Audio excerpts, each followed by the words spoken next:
Good afternoon, everyone, and welcome to today's event, How to Succeed as a Student Entrepreneur, hosted by The Basement and the Qualcomm Institute. So as a reminder, this event is being recorded, and the recording will be available tomorrow. Also, please keep yourself on mute as a reminder and a courtesy to our panelists today. So before we begin, we would like to take a moment to make a land acknowledgement.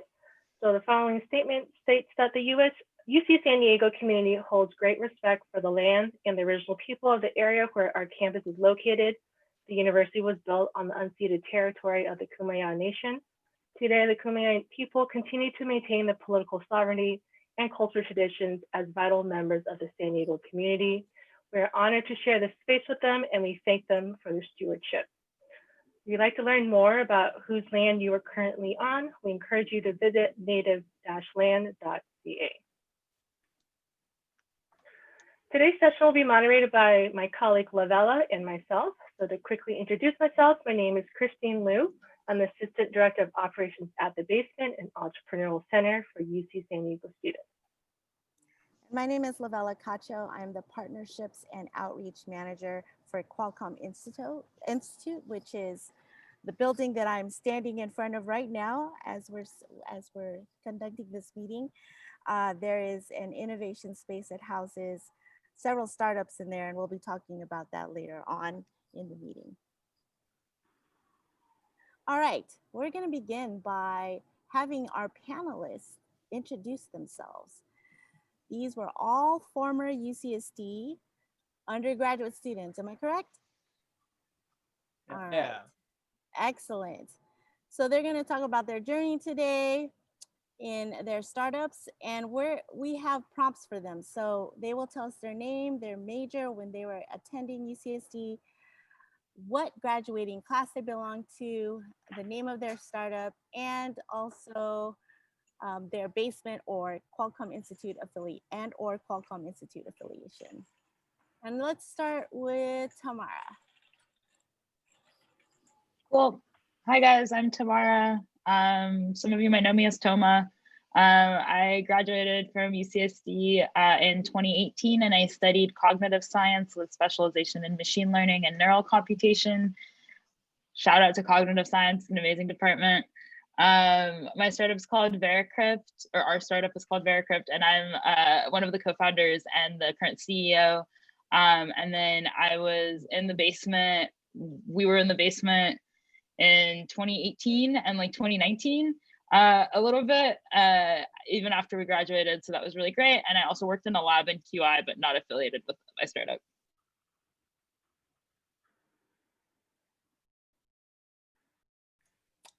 Am I up? I think I'm up. My name is Keita Funakawa. I majored in management science in the econ department. I got a minor in Viz Arts, media, and film. I graduated in 2016.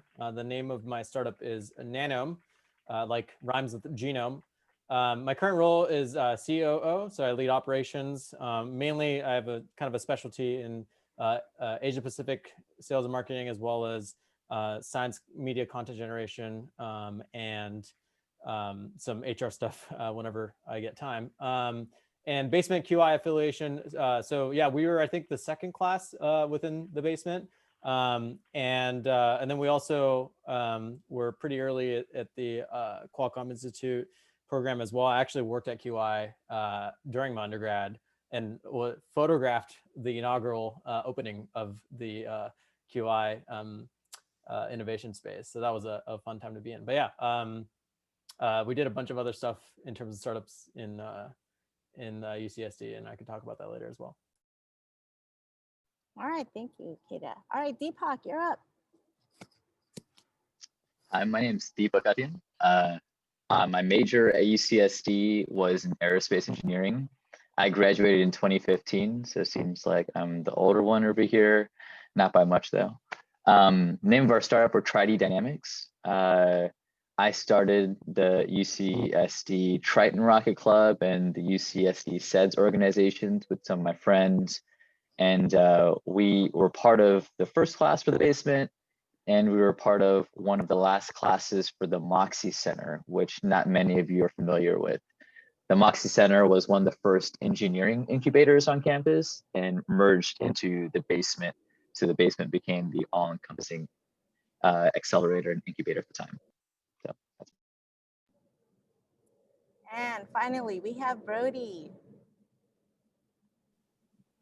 Hey guys, I'm Broderick Higby. I was also cog sci, machine learning, and neurocomputation, and I graduated 2019. And my startup is Data Hinge. Our app is called Golf AI, which you may know. And I was in the basement from 2017 up until 2019 with 2 different startups. And I'm currently in the Qualcomm Institute innovation space.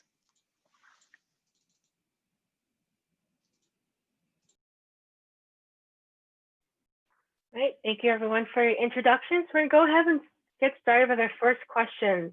So the first question is, tell us about your startup and how did you first start your idea and how has it grown from when you were a student to present day? So let's have Kata start us off here. Yeah, so my startup's Nano. We have about like 4 co-founders all out of UC San Diego with various backgrounds. But our CEO and founder, his name is Steve. And so he was very frustrated as he was going through the nano engineering curriculum here of like, you know, how you learn about chemicals and molecular structures all on like a chalkboard. And not just the fact that, you know, that's how students learn, but also that the fact that molecular innovations in businesses are also using kind of pretty basic tools in 2D or chalkboard, whiteboard, that kind of thing. And so we had this idea of bringing together technologies like virtual and augmented reality to model and simulate chemicals and molecules in virtual reality. So you can kind of think about it like a, you know, organic chemistry set that you see in like introductory chemistry classes, except you never run out of parts. And you can apply these crazy simulations and you can see like holographic colleagues across, you know, the collaborative space. So it's a real-time collaboration, and we've been helping a lot with COVID research, and you know, scientists are working from home doing a lot of drug discovery and biopharmaceutical research. So that's kind of what we do. You know, it's funny, the question, how has it grown from when we were a student? Oh, back when we were students, you know, we had a lot of kind of ideas, especially when it comes to like molecular and chemical spaces. Like there's a bunch of different applications, whether that's material science, semiconductors, solar cells, food and beverage, cosmetics. And so, you know, at the beginning, it was just like, let's do everything. And then, you know, we had to focus down. That's actually one of the things that, you know, the basement definitely helped us with, was getting together experts in startups and business so that we had a really good focused starting point. And so we started off with biopharmaceuticals as a first vertical. And, you know, back in the day, we used to talk about, oh yeah, someday there might be a pandemic and hopefully they'll design solutions in nano or whatever. And then like a couple of years later, it's happening right now. So, you know, unfortunately it happened that soon, but fortunately also, you know, we are a solution in this kind of crisis right now. So we're really proud of that. Thank you so much. Next we'll have Brody. Yeah, so Golf AI started in the basement, and it's because I was traveling and I really wanted to get better at golf. And one of the things that I was frustrated about was it's just very difficult to learn. And if any of you have ever played golf, even tennis or some other sports like that, cricket or anything, they're somewhat difficult to learn. And using some of the stuff I was learning in school, in the machine learning department or cog sci department, I was able to apply that to help me analyze my swing and help me improve in golf. And it started with the idea that picking up a sport should be as easy as picking up your phone. And today we have about 6,000 users, and it's continually growing. And it's picking up very significantly during COVID as well, because of then a number of people who have taken up golf as a socially distanced sport. You may be one of them. And so if you are, download Golf AI. It'll help you get better at it. Thank you, Brody. Thanks for a little plug there. What about you, Thelma? So Veracrypt, what we do is we use AI techniques to score bias in text content. And the idea was actually founded at a hackathon, and it was very different from what it is now. And at the time, we were trying to imbue blockchain values into AI technology and better inform first responders who were like responding to the scene of an accident. But then we realized that if we did that, we'd be building the police state.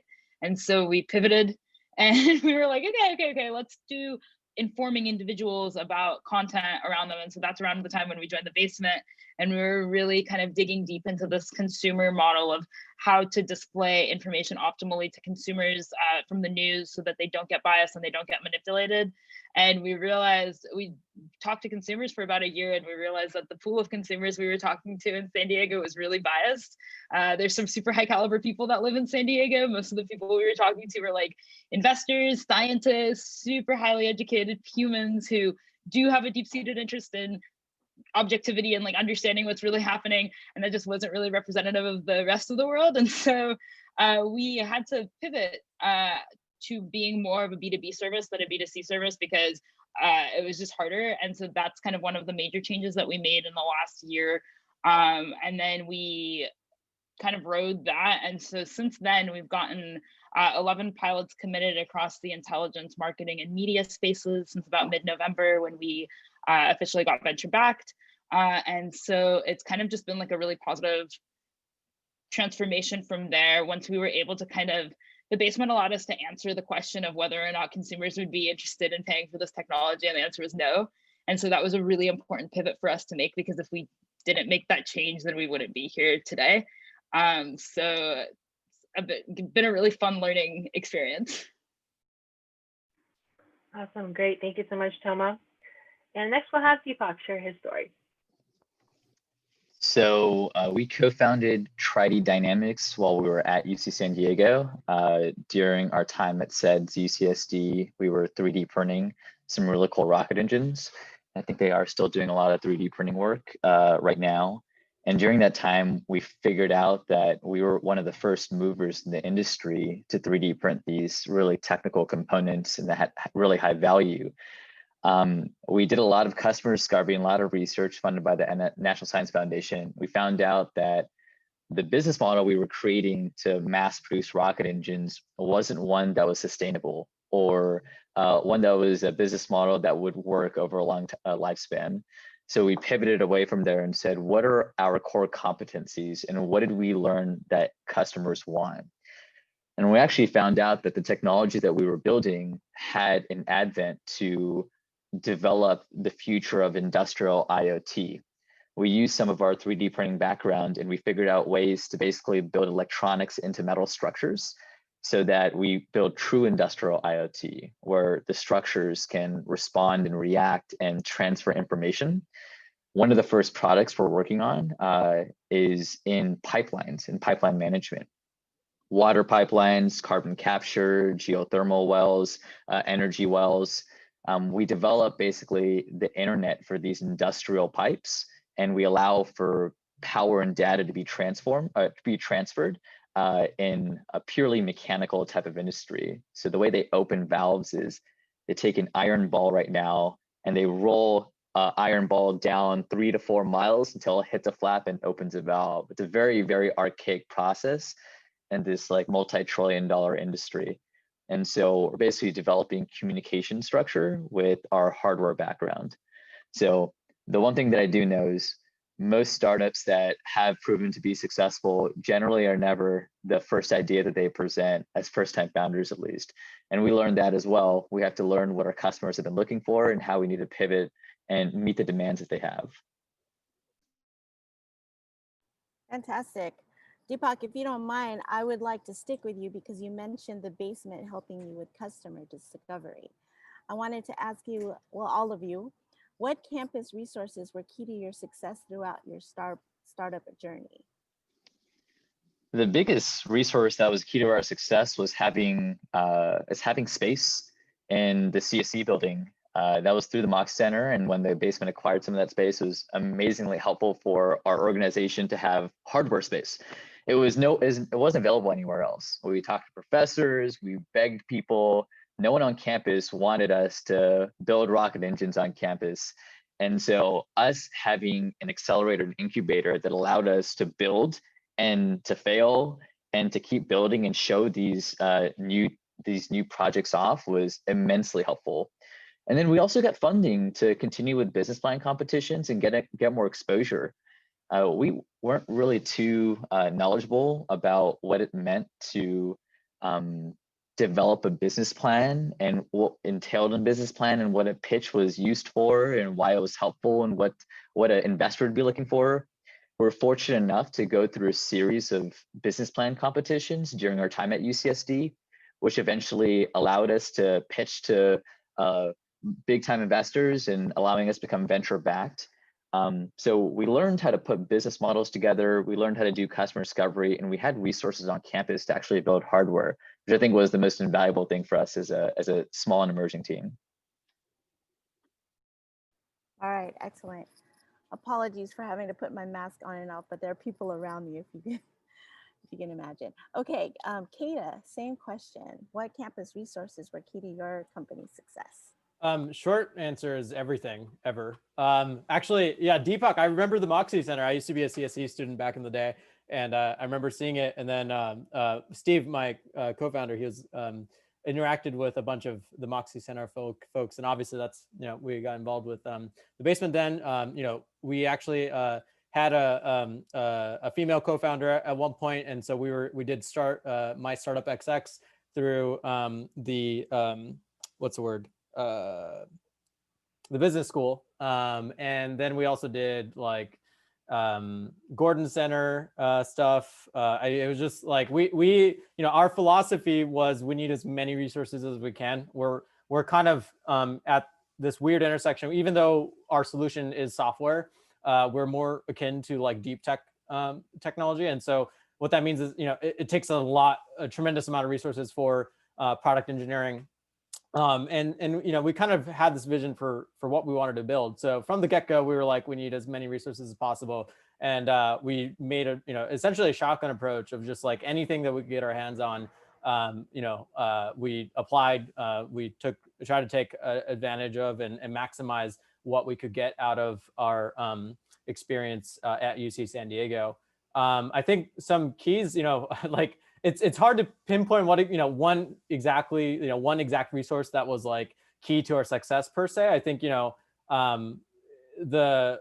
sum of like every part is the whole is more valuable than the sum of each of its parts, right? And so I think that's kind of how we felt. And so really, I would say the key was UCSD as kind of a institution as a whole. All right, thank you, Brody.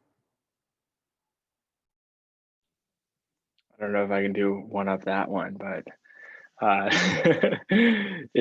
would say the basement was super helpful having that startup space. I was there pretty much 24/7, and literally 24/7 for like one week there when I was trying to launch our first release. And then building a network, and then being able to have the ability to recruit different students to help and build out my idea. And then Qualcomm Institute was also very helpful as well. Yeah, so in general, the Office of Innovation was a big help. And then obviously, I wouldn't have done it without like the education and stuff. So that was also very helpful, and the network. All right, thanks for that. Shout out to UCSD as a whole. Okay, Tama. I will never forget how much time and like love was poured into us for preparing for Detroit Entrepreneur Night, and like just how much the basement went above and beyond and all of the things that we did to make us ready for. Like I came into the basement not knowing the first thing about startups, business. I'm a natural leader, but there's a lot more than just that to running a startup, and the basement really helped me get a grip on what does it mean to be a business? Like, what do you need to do? What are the types of like tasks that CEOs do? Who do you have to talk to get the opportunities that you need? And kind of how do you continue to leverage everything that you are getting access to? So kind of echoing what Keita was saying, through the basement, the basement was kind of our path in, but through the basement, we got access to all sorts of different opportunities. We got to work with Sylvia a little bit and some of the things that she was doing. We got to meet amazing speakers and meet other successful entrepreneurs who they used to be in our shoes, and like getting to meet the Nano team early on was something that was super inspiring for our team. Yeah, so also shout out to my startup XX, which we didn't end up going through much of, but we did for like a previous idea that we ended up not really following through with. But in general, I think that the whole attitude towards entrepreneurship at UCSD is really positive. And at Georgia Tech now, where I'm at currently, it's also very positive, but I would say that that's actually like one of the really unique strengths of UCSD as an institution. So that was really exciting to be a part of that.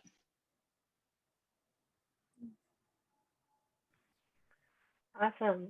Thank you all for your testimonials. And just want to also just make a moment to recognize the fact that you all are coming back and sharing your stories to inspire the next onslaught of student entrepreneurs. So just want to thank you all for kind of paying it forward. And for all of you aspiring or current student entrepreneurs, this could be you in just a few years. Just think about that. So the next question for our panelists is, how was the transition from being a student entrepreneur to an entrepreneur post-graduation? So Brody, could you start us off, please? Sure. Yeah, of course. I mean, one of the big things is you realize you get kicked out of the basement.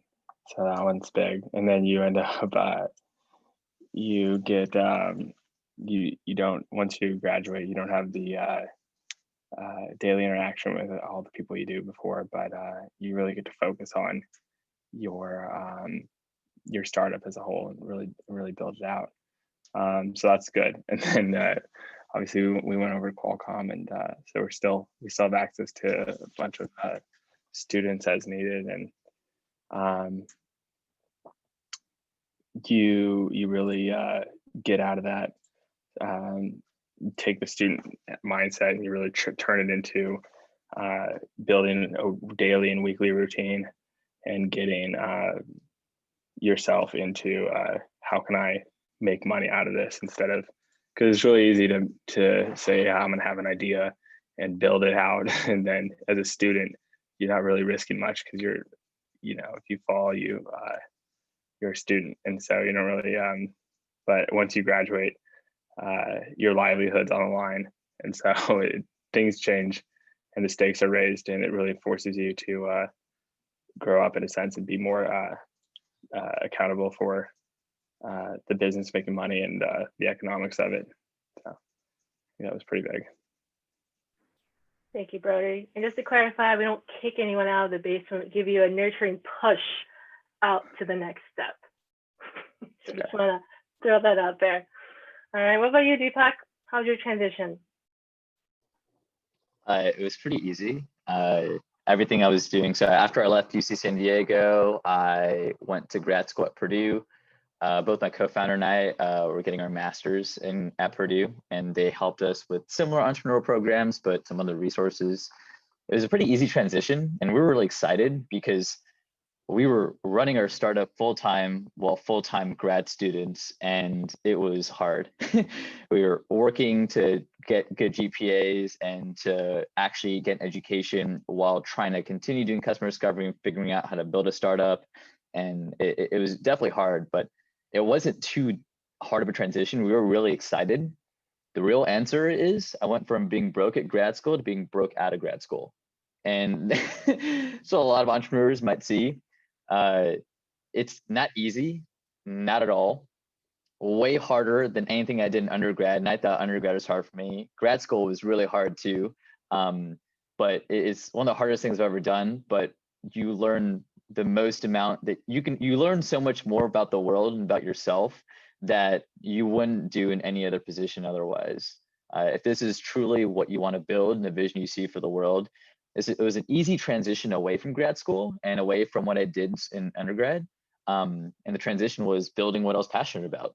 And so that wasn't hard, but it's a hard journey to go through in general. And so I don't want to sugarcoat it for anyone. Just realize where you're getting into.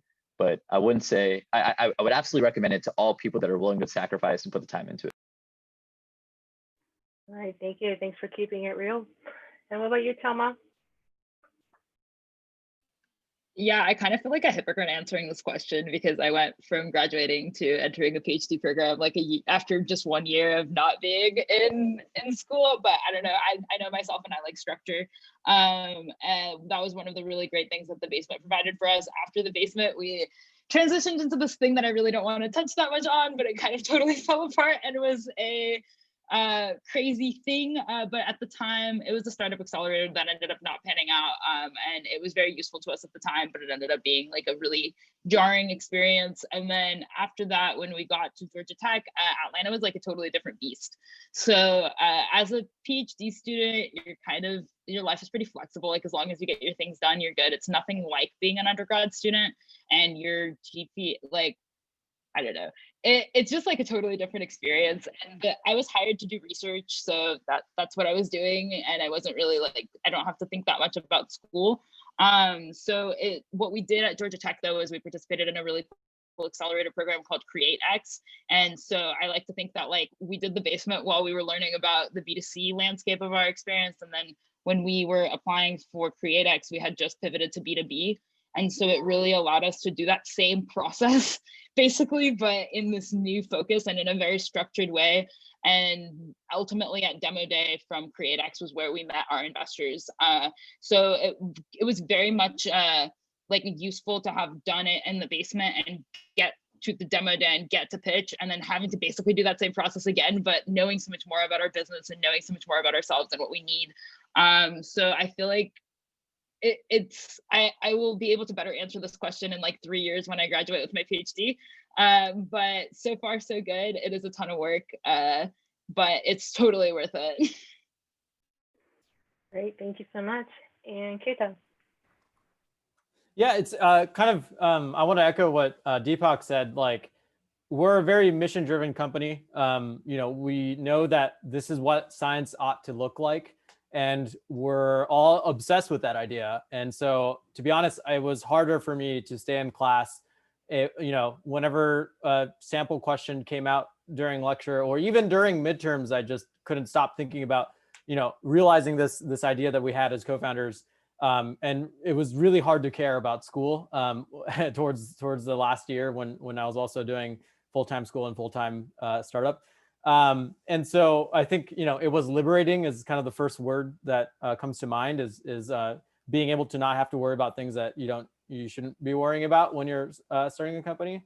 Another kind of interesting thing for us is that we kind of ventured out into the world, or I guess, we transitioned from the basement to the Qualcomm Institute innovation space in like 2017, 2018. And that was kind of around the time when virtual reality as an industry was kind of experiencing its first wave after the 21st century, because there's been other smaller virtual reality waves back in the 90s and so on. But anyways, because of that, I think it really allowed us to go out and to like ride this VR wave that was massive really in 2016, 2017.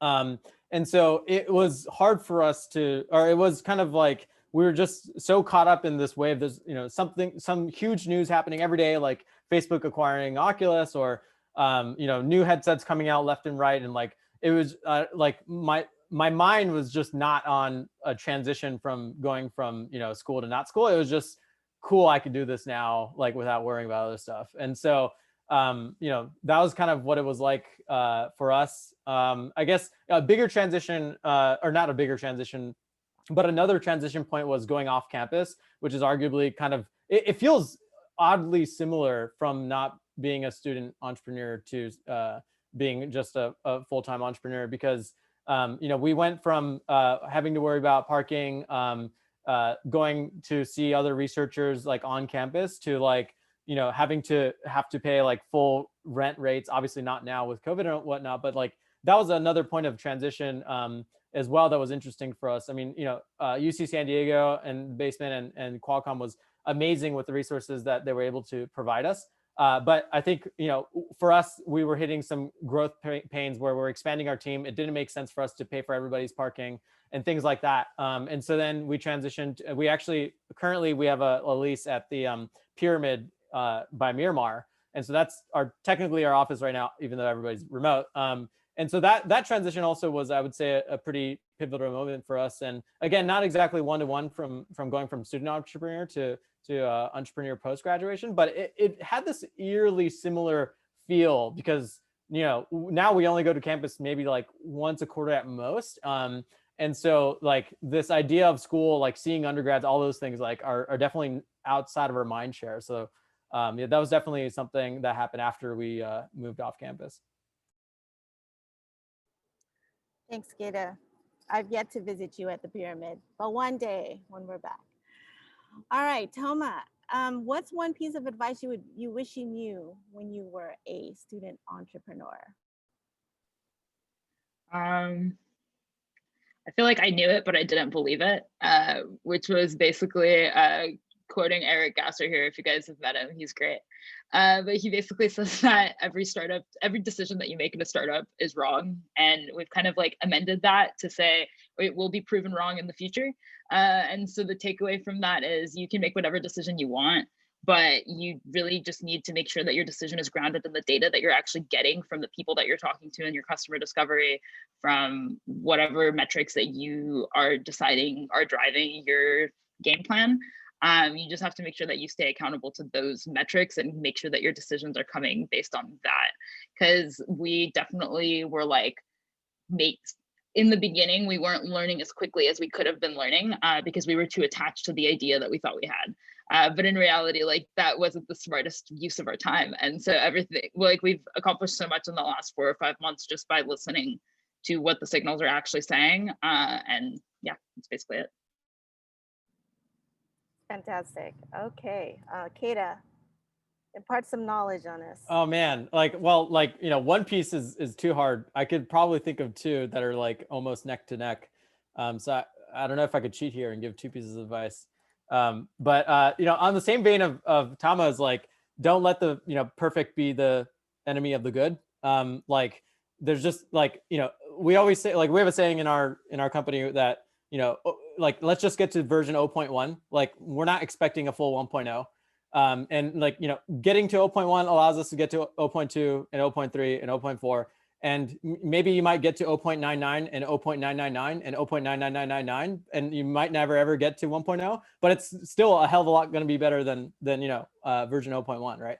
And so that allows us, I think, to like forget about worrying too much about perfection and really just simply executing, which is one part. And then the other thing is that I think revenue is king. Like our mindset at the beginning was that like as a deep tech company, we need to get funding. And so like we're, constantly pitching, which had a lot of benefits. But I think that if we had kind of concentrated on like the business model revenue generation first, then we might have been able to grow slightly faster. Ultimately, what ended up actually getting our first investment was actually the fact that we were generating more revenue and that we were like almost about break even. And then, we got some investment after that. And so not worrying about other people like giving you funding and just funding yourself through revenue, I think gives you a huge platform to then even do more funding. And so that's one piece of advice I wish I knew. Okay, Deepak, you're up. So the first piece of advice I'll give everyone on the call, the Zoom, is that from an engineering standpoint, it's really hard to be a traditional entrepreneur or a real entrepreneur. And the reason why I say that is because in our engineering classes and a lot of other classes out there, we are asked to solve problems with defined sets of requirements. All the other entrepreneurs on this line know you don't have requirements in the real world. They aren't defined. And that's one of the hardest things it was for me to get out of that mindset. So if you are solving a real world problem, You will not have all of your boundary conditions. You will not know where you need to stop, basically. So if you are out there trying to solve a real world problem, do your best to try and understand what the problem is and how you guys want to tackle it and how you guys want to solve it.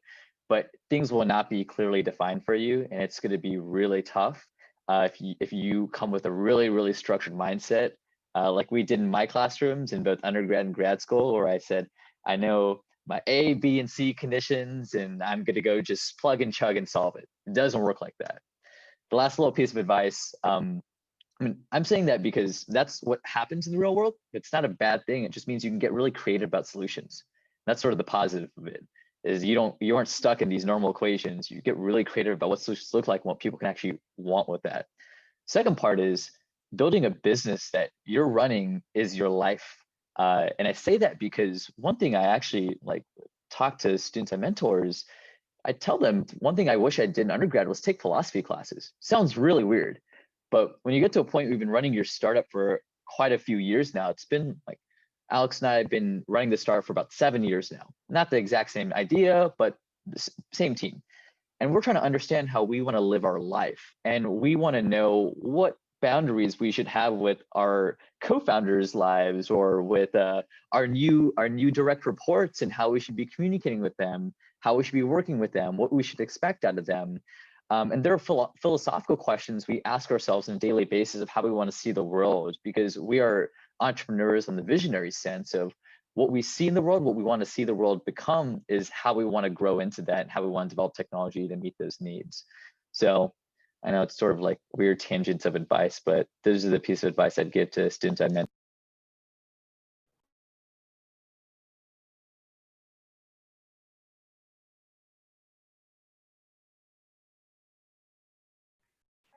Lavella, you're on mute. Oh, sorry. I was saying, sorry for keeping you last, Brody. It's not a competition. Just remember. Just give us some No, advice here. it's okay. You're fine. I think I was first on one of them. And entrepreneurs love to hear ourselves talk, I feel like, too. So we can all, I think one of the other things I would like to say, yeah, one of the pieces of advice is step out of your own way.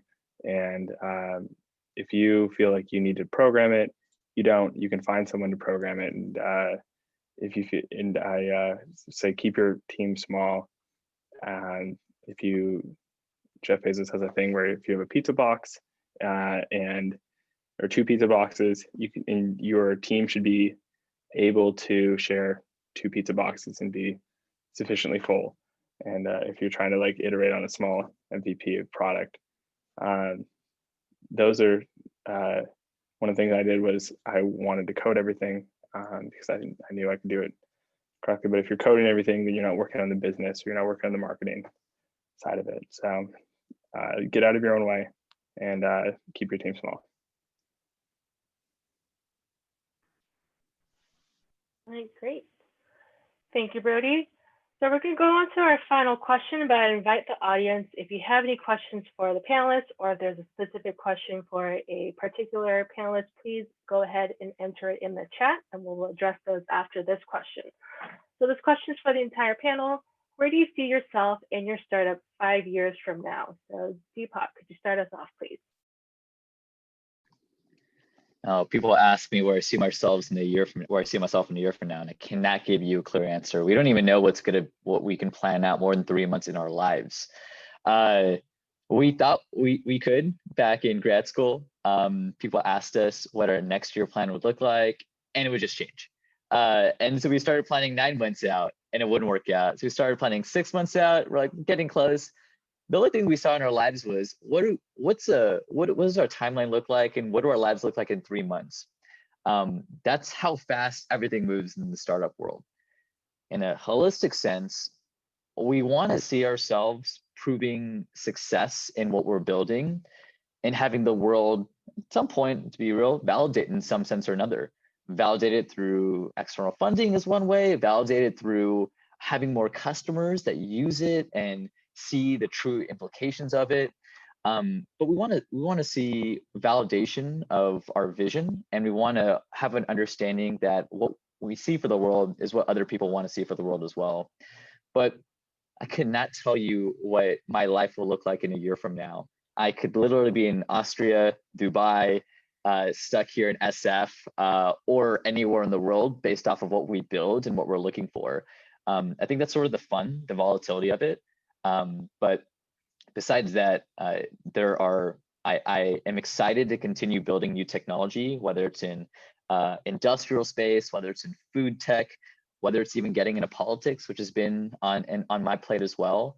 But there's a lot of fun things ahead, and whatever life throws at me, I jump into it. Awesome, great. Thank you so much, Deepak. What about you, Brody?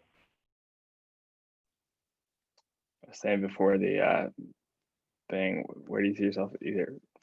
I totally agree. I agree with Deepak. Yeah, don't try to plan out more than 3 months. It just doesn't end up working. It doesn't end up going the way that you want, especially in entrepreneur startups.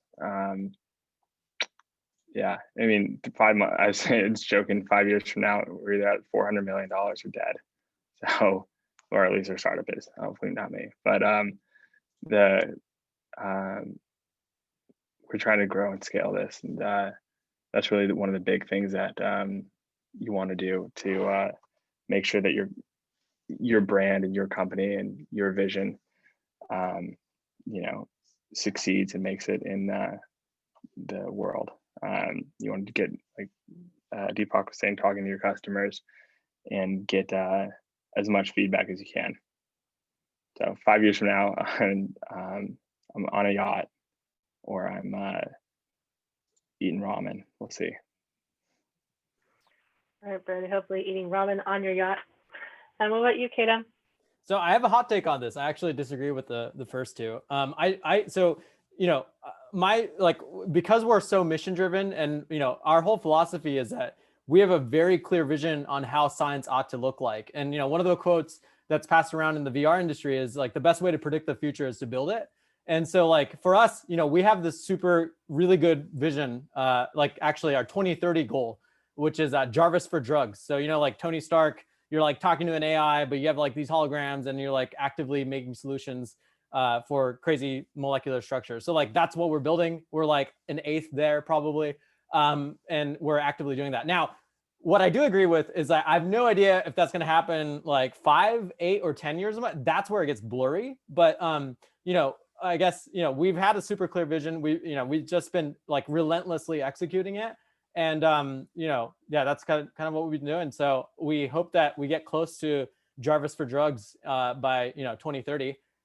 If not, halfway point is still a halfway point. And we've already disrupted kind of the biopharmaceutical like collaboration and molecular design space. And we are continuing to do that. So. Excellent, thank you. And last but not least, Toma. Yeah, I really resonate with Kita here. We're a really mission-driven company. We believe that the problem that we're trying to solve is getting worse every second.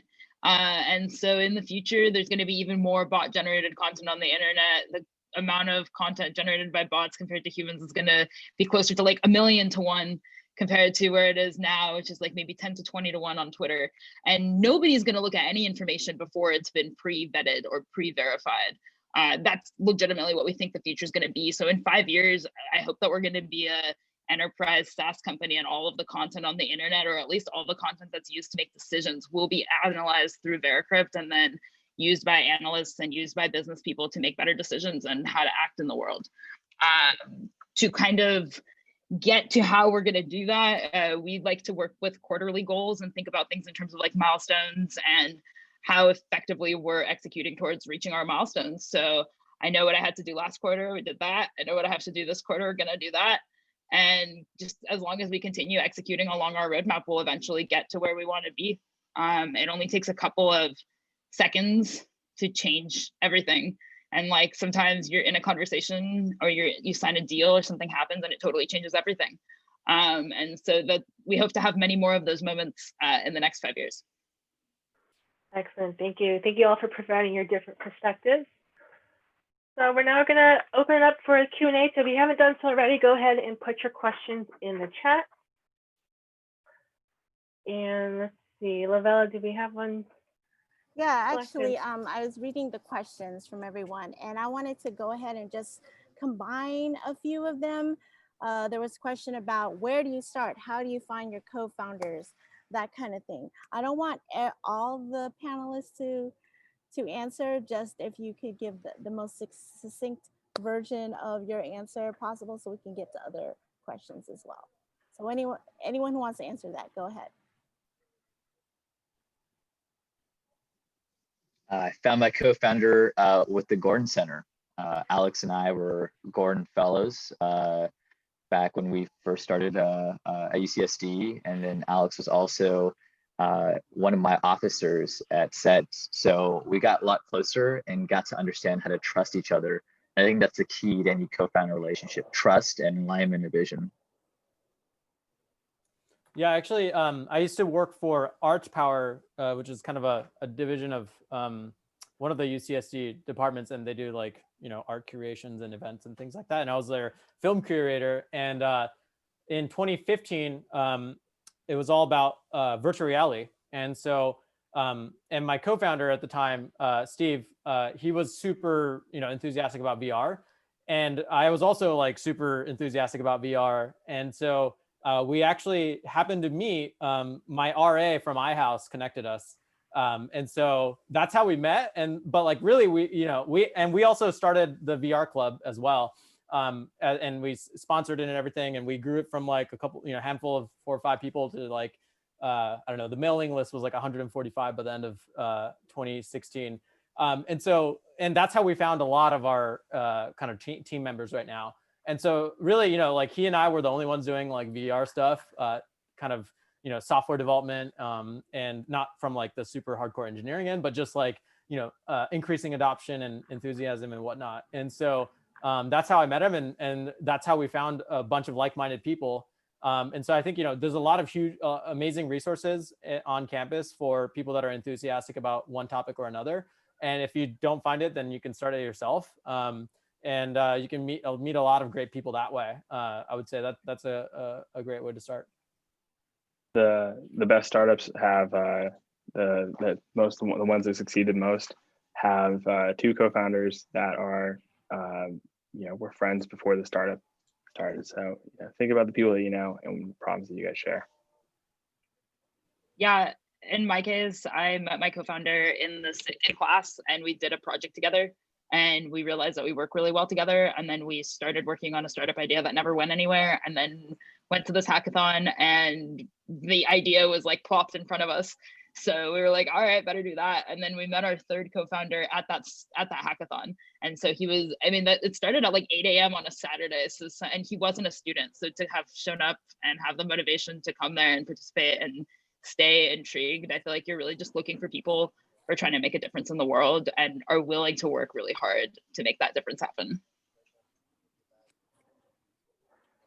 All right, great. So another question from the audience. This comes from Jonah. Did any of you use your undergraduate professors as a resource for helping to build your startup?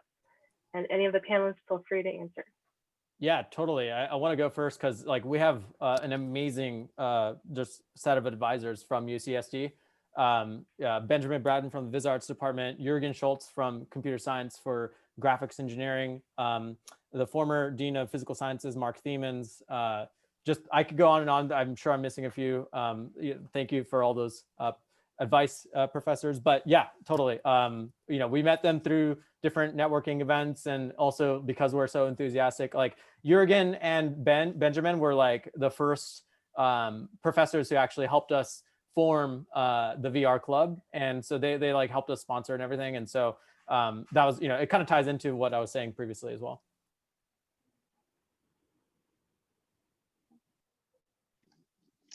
Ebony from the Gordon Center, former chairman, and the person that ran the Gordon Center was an amazing person to bounce ideas off of and to assist us in identifying what we want to build for our company and us working together as a team. But we actually didn't have any MAE professors that we worked with on this.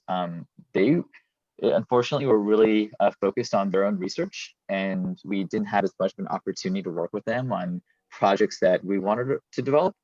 I think in other departments, they had a lot more success with building out technologies and building out projects with some of the professors. But Ebony was.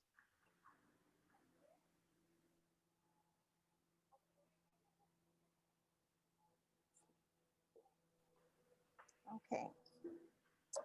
I want to go back to the question from Aman. Is that okay, Christine? He asked, how do you continue refining or validating the business model post minimum value? What does MVP stand for again? Minimum viable product. Yes, thank you. Yeah, I'll start on this one. I feel like you never stop validating. So I feel like for us, it gets down to the point of like any new feature that we're considering adding. It's like, how many of our customers in customer discovery said that they wanted that?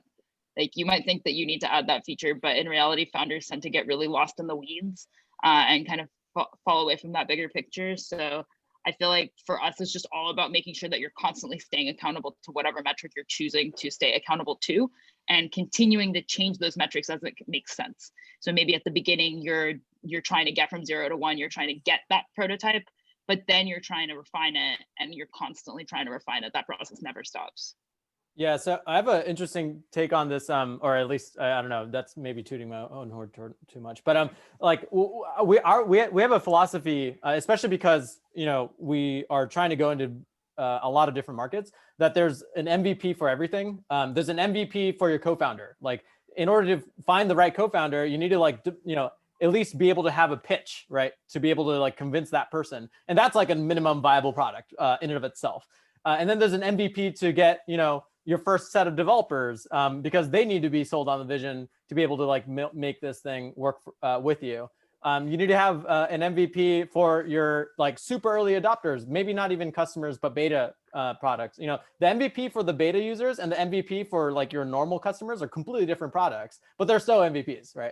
And so really, I think, there's just a huge range of an MVP. And for us, even right now, we're well past the MVP stage for biopharma companies, but we're starting to work with MVPs for other industries like food and beverage, for instance. So we're still in this process of making MVPs, minimum viable products for different kind of audiences, if you will. So I think that's a good way to sort of want to jump in, not to necessarily to disregard what you said, but just to clarify for entrepreneurs, what most people do consider for an MVP is related directly to their customers. And I know what you said, Kita, can be for like co-founders and other people in the company because you're trying to sell them something, or you want them to buy in on something. Just specifically for a customer, what's the minimum that you can put together for them willing to give you any amount of money? But you're absolutely right, Kita. We sell things on a daily basis, and we sell our company to investors. That's an equity. And we create an MVP of our company to sell that. But relative to a customer, it's what can you put together for them to give you any amount of money? That's basically what it comes down to. So if they're willing to pay you money with your first MVP, your first prototype, your first water bottle, then that's your MVP. If you needed to add a feature for them to give you any extra dollars, then that becomes your MVP. Thanks for the clarification. I should have said that at first. All right, great. So Bessel's question was, what is one resource, book, website, podcast you suggest we look into as we begin the process of our entrepreneurial journey? I know the panelists have been putting their responses in the chat, so please feel free to look through for all the responses. So I encourage the panelists, if you want to engage with them, you can follow them on LinkedIn, connect with them to learn more. We want to continue this conversation, and we want our entrepreneurial community to grow here at UC San Diego. And we're going to turn it on over to Lavella to talk more about the Qualcomm Institute. I am actually going to just reference our website because I just got a text saying that the new potential KISS occupants are here, so I have to go meet them. But go to qiis.ucsd.edu. There's an email address there for you. There's a lot of information regarding leasing, the type of spaces that we offer. If you're interested in lab space, I'm the person to contact. Right now we have 12 active leases in there, and we're about to have 18 as soon as the pandemic is over. We've actually had 6 applications come in during the pandemic because, as someone mentioned, having the space to do all your work, to convene with your members, to prototype. It's extremely important, and we are one of the only places on campus that allow for that and protect your IP at the same time. All right, that's me. Thank you, Lavella. And on behalf of the basement, I encourage you all to stay connected with us. Follow us on social media. Our handle is UCSD Basement, with Facebook, Instagram, LinkedIn our most popular outlets, and occasionally on Twitter as well. Also visit our website. We have a lot of new ongoing programs that we're starting this quarter and ones we started this academic year. So be sure to check out all the things happening at the basement at thebasement.ucsd.edu. We also have a weekly newsletter you can subscribe to. We have a lot of events such as panels like the one you just attended. We have another panel coming up next week for Changemaker Week. So it's a great way for new entrepreneurs to connect with other entrepreneurs who have either graduated from UCSD or from the local San Diego community. If you have any questions and need to email us, you can contact us at thebasement@ucsd.edu or contact myself directly at cliou@ucsd.edu. So with that, we wrap up our session. So thank you again to all of our amazing panelists today for sharing their insights and making the time to speak to us all. So thank you again. And Lavelle, do you have any last words before we close up? Be safe, mask up. All right, thank you everyone. If you came late, this will be recorded. Well, this is being recorded. We'll share a recording sometime tomorrow. Thank you so much. Thank Thanks, you. everyone.